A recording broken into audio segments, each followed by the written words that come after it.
Mabuhay po sa inyo.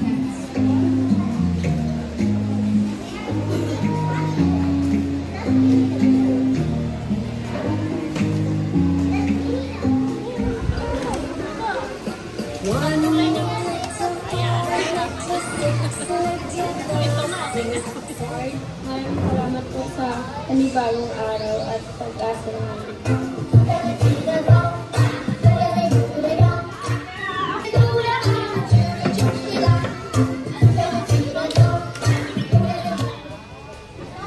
Ano mga story, mga nabasa o binabasa sa inyo ng nanay or maraming mata ang pinya? Alam niyo ba yung pinya? Nakakain ba kayo ng pinya? Nagita, ang pangalan ay Pina. Maganda si Pina. Kahit mahirap lang sila, ay maganda ang kanyang kutis na mamula-mula. At dahil maganda, nangarap si Pina na magkaroon ng magandang buhay. Kaya naman wala itong inasikaso sa kanilang bahay, kundi ang magpaganda.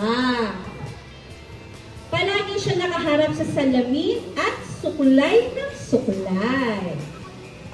Samantala, ang ina ni Pina na si Aling Celia ay hirap na hirap sa pagtatrabaho. Patay na ang asawa nito, kaya ito na lang ang naghahanap buhay upang maitaguyod ang kaisa-isang anak na si Pina. Lahat ng uri ng trabaho ay pinasok ng nanay ni Pina. Paglalaba, pagtitinda, at kung ano-ano pa ang pinasok niya. Isang araw ay dinapuan ng matinding karamdaman si Aling Celia. Hindi siya makabangon at makakilos ng mabuti. Pina anak, ang tawag niya sa anak niyang dalaga na nakaharap sa salamin at sukulay ng sukulay. Bakit ba, inay? Ang sagot ni Pina sa kanyang ina. Gutom na ako. Ang sabi ng kanyang ina, ipagluto mo naman ako ng lugaw. Kailangan makabawi agad ako ng lakas. Sumunod naman si Pina, pero panay ang dabog nito. Hindi nito makita ang posporo para makapagparingas ng apoy. Tinanong niya ang kanyang ina, pero ang kanyang ina ay gutom na. Inay, nasan po ba ang posporo? Naku, Pina, magkaroon ka sana ng maraming mata at nang makita mo ang hinahanap mo. Hindi yung ganyang tanong ka ng tanong na isagaw nito kay Pina. Ay hindi na nagisnan ni Aling Celia si Pina. Kahit saan niya hanapin ito, ay hindi niya makita. Sa halip, ang nakita niya ay isang kakaibang halamang tumubo sa kanilang bakuran. Iyon ay sa lugar na madalas na upuan ni Pina kapag naiinip sa loob ng bahay. Inalagaan niya ito at nang mamunga ay agad niyang napansin na napakaraming mga mata ang bungang ito. Napaiyak siya ng malala at ang anak niya at kanya sinabi dito, ang bunga ay tinawag niyang Pina at nang lumaon ay naging Pia. Nakapakinig ba kayo? Ready na ba ang sumagot? Oh, parang tatlo lang yata yung nakinig. Ready na ba? Okay. Ang unang tanong, ano ang pamagat ng kwento?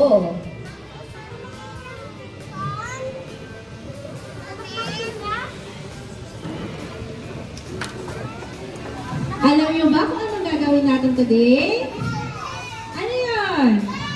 At nandiyan si Ate Jang bilang mga kasama natin. Ako nga pala si Ate Kot at si Ate Atina.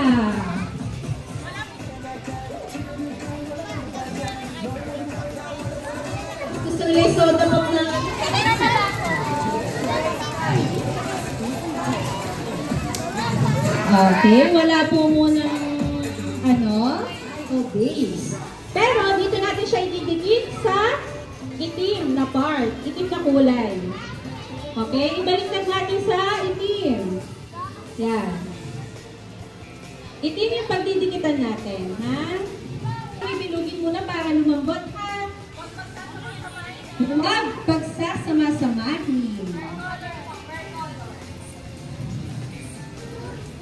Sino ba mahilig sa pizza?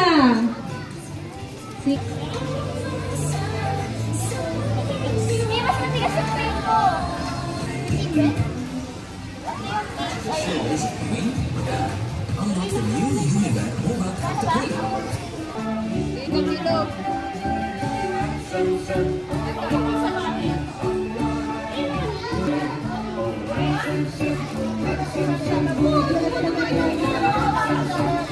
Mga English speaking tayo ngayon, ha?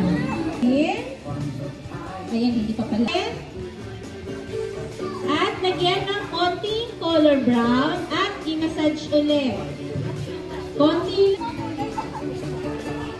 Brown daw po rin. Konting brown.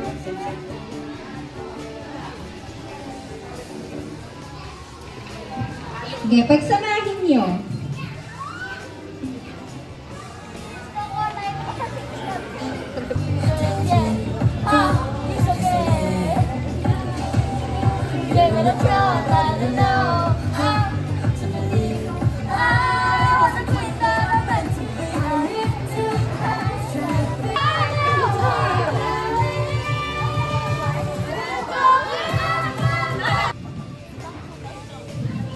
Pwede nyo nang idikit siya dito pagka even na yung color niya.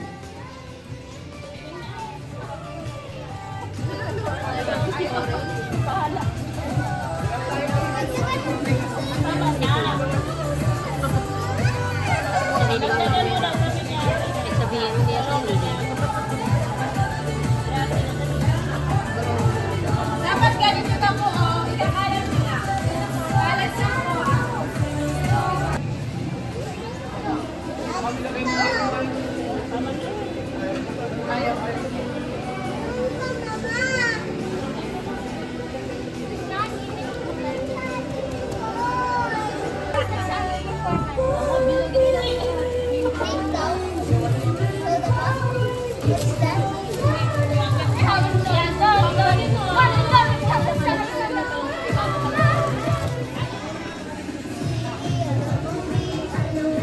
Tapos na. Sige, wait natin.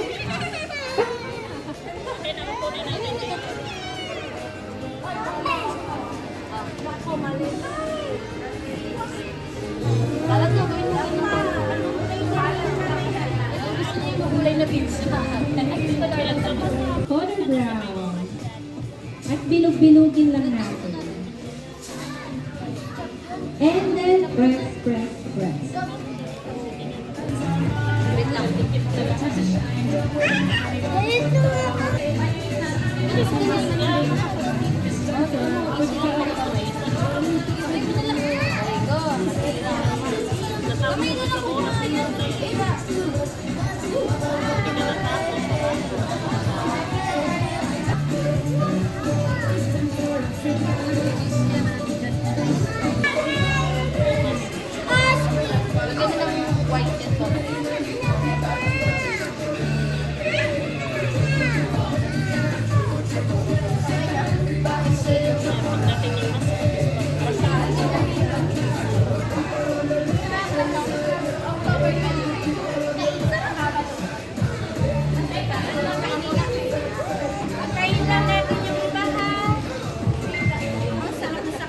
Iintayin natin ang ating bisita. Excited na ba kayo, kids?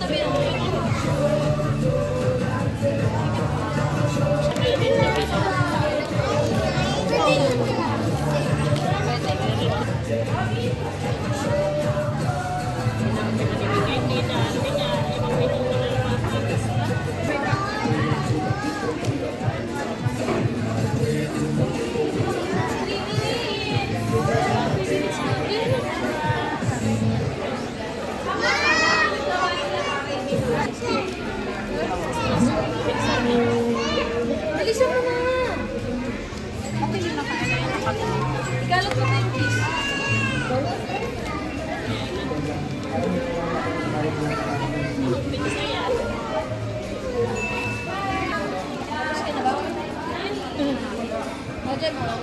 Wait lang, papunta pa siya isa.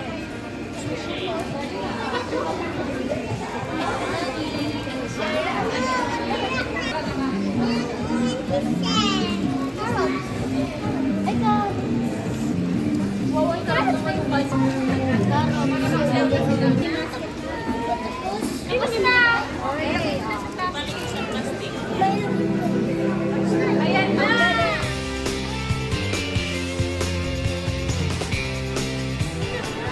Mga kids, tayo po muna tayo, yung mga tapos na. Lipit lang po kami ng table. Wait lang po. Side po muna, side.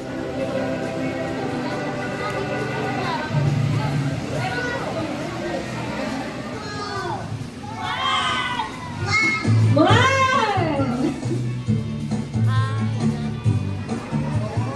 Ayan na siya!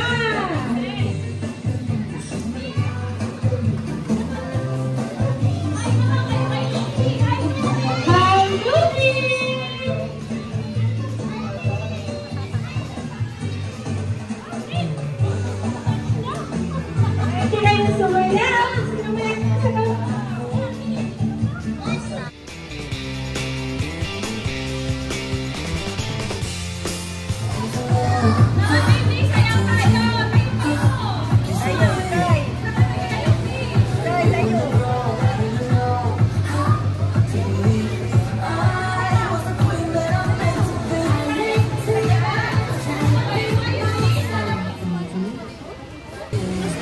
H